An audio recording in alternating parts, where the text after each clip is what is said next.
முன்னாள் முதலமைச்சர் ஜெயலலிதா ஆட்சி காலத்துல மின்சாரத்துறை மற்றும் மதுவிலக்குத்துறை ஆகியவற்றில அமைச்சரா இருந்தவர் தான் பி தங்கமணி.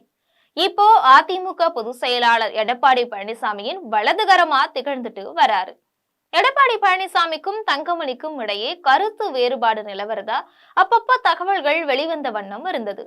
ஒரு கட்டத்துல தங்கமணி அதிமுகவை விட்டு விலக போறதா தகவல் வெளியாச்சு. இந்த நிலையில எடப்பாடி பழனிசாமியுடன் தங்கமணி மறுபடியும் மோதல் போக்கை கடைபிடித்து இருக்கிறாரு. அதிமுகவின் நீண்டகால உறுப்பினரும் அமைச்சருமான செங்கோட்டையன் கட்சியை விட்டு நீக்கப்பட்டாரு. அவரு தமிழக வெற்றி கழகத்துல இணைஞ்சாரு. இந்த நிலையில அவருடன் முன்னாள் அமைச்சர் சிலரும் அதிமுகவை விட்டு விலகி தமிழக வெற்றி கழகத்துல சேரப்போறதா தகவல்கள் பேசப்பட்டு வருது. குறிப்பா சில முன்னாள் அமைச்சர்கள் எடப்பாடி பழனிசாமி மேல அதிருப்தியில இருப்பதா சொல்லப்படுது. செங்கோட்டையனிடம் இது தொடர்பா பலர் திரைமறைவுல பேசி வர்றதா சொல்றாங்க. அந்த வகையில இப்போ நடைபெற்ற அதிமுக பொதுக்குழு தீர்மான குழு கூட்டத்துல முன்னாள் அமைச்சர் தங்கமணி இடம்பெறாதது அதிமுகவுல மிக பெரிய அதிர்ச்சி அலைகளை ஏற்படுத்தி இருக்கு.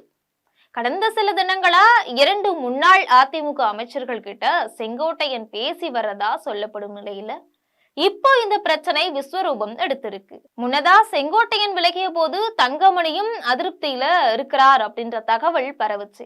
ஆனா திருச்சியில எடப்பாடி பழனிசாமி பங்கேற்ற கூட்டத்துல தங்கமணியும் கலந்து கொண்டதால அந்த வதந்திக்கு முற்றுப்புள்ளி வைக்கப்பட்டது. இப்போ அதிமுக பொதுக்குழு கூட்டம் நடைபெற இருக்கும் நிலையில அதுல வாசிக்கப்பட இருக்கும் தீர்மானங்கள் தயாரிப்பு பணி கடந்த சில தினங்களுக்கு முன்பு அதிமுக தலைமையிடத்துல நடந்தது.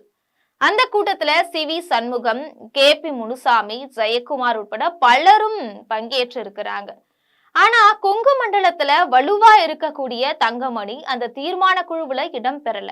அன்றைய தினமே இது தொடர்பான பேச்சுக்களும் அதிமுக வட்டாரத்துல பேசப்பட்டது. தீர்மான குழுவுல இடம் பெறாததாலதான் தங்கமணி இந்த கூட்டத்துல கலந்து கொள்ளல அப்படின்னு அதிமுகவினர் பேசிட்டு வந்தாங்க. அதிமுகவுல பல ஆண்டு காலமா உழைத்து வரும் தன்னை தீர்மான குழுவுல சேர்க்கல அப்படின்னு தங்கமணி மிகுந்த கோபத்துல இருக்கிறதா சொல்லப்படுது.